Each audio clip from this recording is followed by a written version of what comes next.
आगे चलिए देखते हैं बिहार में वन और वन्य जीवों को। देखिए, उष्णकटिबंधीय मानसूनी प्रदेश है।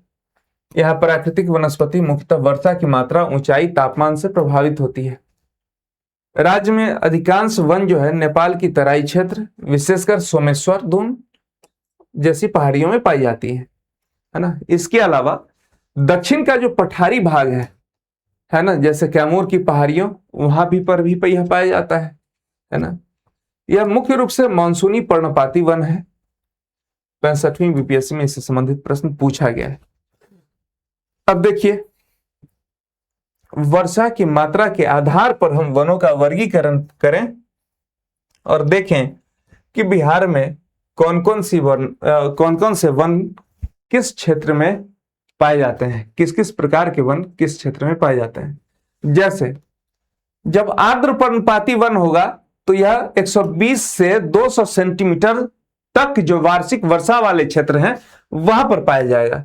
मुख्य रूप से नेपाल की तराई, शिवालिक की पहाड़ियां, सोमेश्वर, पश्चिमी चंपारण, सहरसा, पूर्णिया आदि क्षेत्रों में यह आर्द्र पर्णपाती वन पाया जाता है। इन क्षेत्रों में वर्षा की मात्रा अपेक्षाकृत अधिक है। जाहिर सी बात है, वन की जो प्रकृति होगी वह थोड़ी अलग होगी।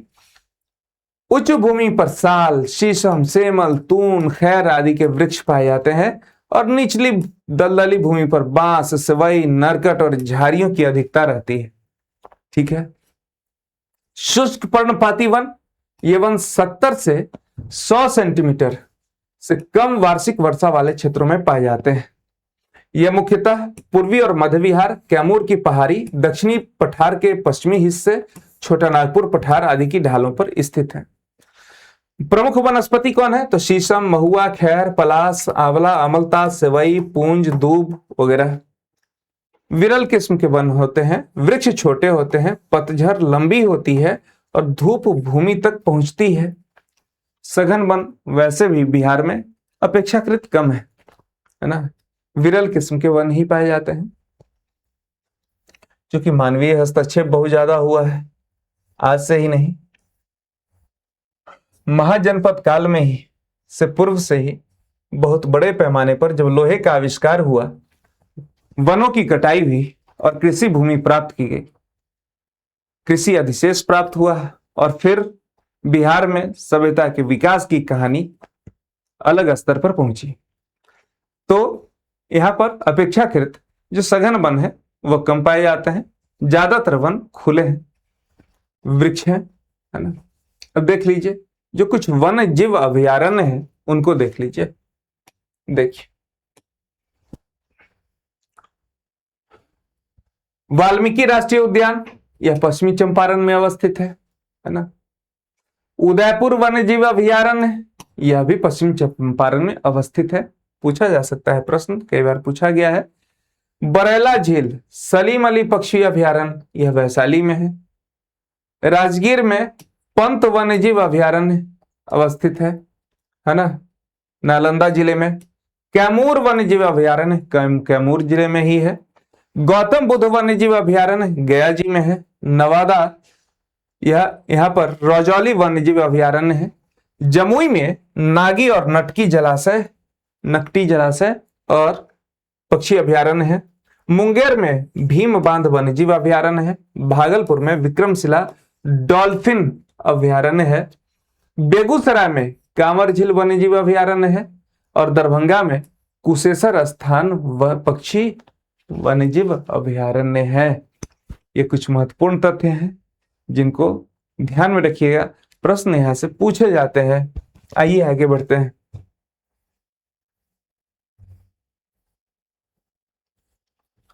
उन्हीं से संबंधित सूची है, इसे देख लीजिएगा, है ना, जिसकी चर्चा अभी हमने की। बिहार में एकमात्र राष्ट्रीय उद्यान है, यह ध्यान रखिएगा, वह है वाल्मीकि राष्ट्रीय उद्यान, यह पश्चिम चंपारण में है। इस सूची से प्रश्न पूछे जाने की संभावना हमेशा है। 66वीं, 69वीं, 71वीं बीपीएससी में यहां से प्रश्न पूछे गए। ठीक है, अब आगे चलें।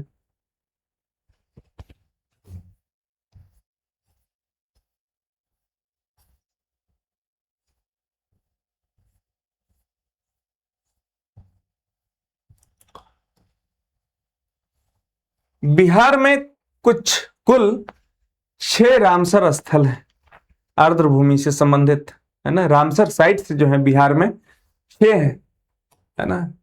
इसमें है एक कांवरताल वेटलैंड, यह बेगूसराय में है। वर्ष 2000 में यह घोषित हुआ। बिहार का पहला रामसर स्थल यही है, कांवर वेटलैंड। सबसे बड़ा मीठे पानी का यह ताल है। यहाँ पर प्रवासी और घरेलू जो पक्षी होते हैं उनका यह रहवास है। नागी पक्षी अभयारण्य जमुई में है। यह 2024 में इसे रामसर साइट घोषित किया गया। यहाँ पर प्राकृतिक पक्षियों का अभयारण्य है। स्थानीय और प्रवासी पक्षियों के लिए यह बेहद महत्वपूर्ण है। नकटी पक्षी अभयारण्य यह जमुई में है, 2024 में इसे घोषित किया गया। जैव विविधता से समृद्ध झील है यह। पक्षियों की प्रजातियों का यह आधार है। गोकुल जलाशय बक्सर में है। गोकुल जलाशय बक्सर में 2025 में इसे घोषित किया गया। यह इससे संबंधित विशेषता जान लीजिए, यह मानव निर्मित जलाशय है, प्राकृतिक नहीं है, मानव निर्मित जलाशय गोकुल जलाशय बक्सर में अवस्थित है। यह पक्षी प्रजातियों का आधार है। उदयपुर झील यह पश्चिम चंपारण में है, 2025 में घोषित किया गया। स्थलीय झील है और पक्षी प्रजातियों का आधार है। गोगाबिल झील यह कटिहार में अवस्थित है और नवीनतम रामसर स्थल है यह, याद रखिएगा। कटिहार में अवस्थित जो गोगाबिल है 2025 में घोषित किया गया है। सबसे लेटेस्ट का जो है यह रामसर स्थल है ना। बिहार वन स्थिति रिपोर्ट जो है उससे संबंधित 2023 उससे संबंधित कुछ महत्वपूर्ण तथ्यों को हम देख लें। देखिए,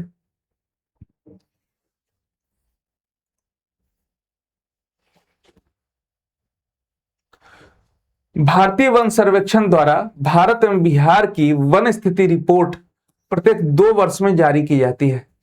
प्रथम संस्करण 1987 में प्रकाशित हुआ, है ना। वर्ष 2023 में इसका 18वां संस्करण है।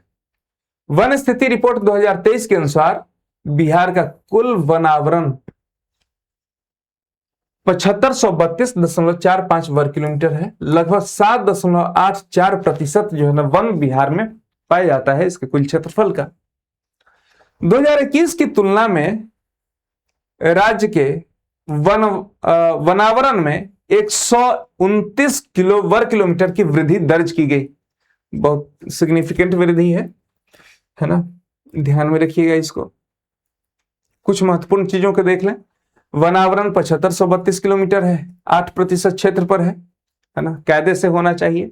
मैदानी क्षेत्र है तो कितना होना चाहिए यह सर्च कीजिए ये इस सेशन के बाद।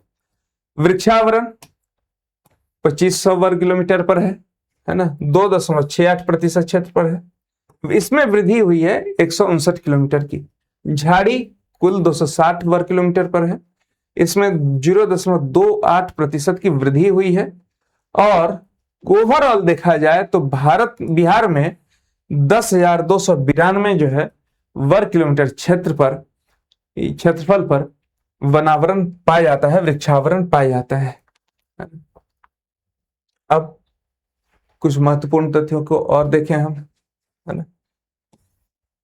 जिलावार क्या स्थिति है, सबसे अधिक कहां वनावरण पाया जाता है और सबसे कम कहां पाया जाता है, इसे देख लें।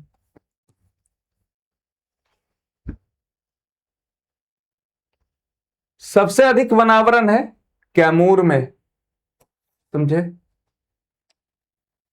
यहां पर 1025 वर्ग किलोमीटर क्षेत्रफल में वन पाया जाता है। दूसरा है पश्चिमी चंपारण में, यहां पर 908.23 वर्ग किलोमीटर क्षेत्रफल में वनावरण पाया जाता है ना। इसके साथ साथ ये सबसे कम वनावरण है आपका शेखपुरा में, जहां 0.82 वर्ग किलोमीटर क्षेत्र में वनावरण पाया जाता है। दूसरा अरवल में, जहां 4.02 किलोमीटर वर्ग किलोमीटर ये पाया जाता है। इसके साथ साथ कुछ और अधिक वाले क्षेत्रों में देख लें। जमुई में 670.84 वर्ग किलोमीटर क्षेत्र में और बक्सर में 6.101 वर्ग किलोमीटर क्षेत्र में वनावरण पाया जाता है ना।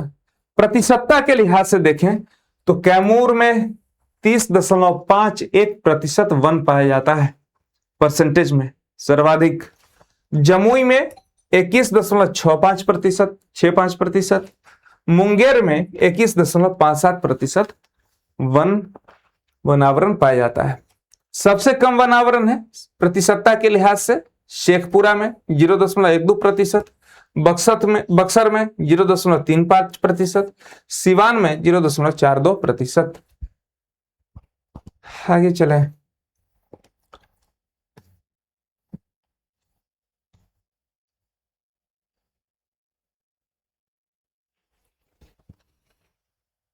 जिलावार, है ना, वनावरण में वृद्धि और नुकसान देख लें। भागलपुर में वृद्धि हुई है 33.82 वर्ग किलोमीटर की, मधुबनी में 25.71 वर्ग किलोमीटर की, बांका में 19.16 वर्ग किलोमीटर की वृद्धि हुई है ना। नुकसान कहां कहां हुआ है? तो कैमूर में सबसे ज्यादा है, जहां सबसे अधिक वनावरण है वहीं सबसे ज्यादा नुकसान भी हुआ है। 35.35 वर्ग किलोमीटर क्षेत्रफल में वनावरण का नुकसान हुआ है। नवादा में 9.76% वर्ग किलोमीटर क्षेत्र में, किशनगंज में 7.56 वर्ग किलोमीटर क्षेत्र में। ठीक है, देखिए वनावरण में शीर्ष कौन कौन सा जिला है? बहुत घना वन आपको पश्चिमी चंपारण में पाया जाता है, यहां पर 303.78 वर्ग किलोमीटर क्षेत्र जो है उसमें। मध्यम रूप से घना वन पश्चिमी चंपारण में 527.25 वर्ग किलोमीटर क्षेत्र में, और खुला वन में शीर्ष पर है कैमूर, यह 499.68% वर्ग किलोमीटर क्षेत्र में। तो विभिन्न कैटेगरी के वनों का हमने देख लिया वितरण, है ना। अब इस सूची को देख लीजिएगा, है ना, इससे एक समझ बनेगी वनावरण की क्या स्थिति है, वृद्धि की घटाव की क्या स्थिति है, यह उपयोगी होगा।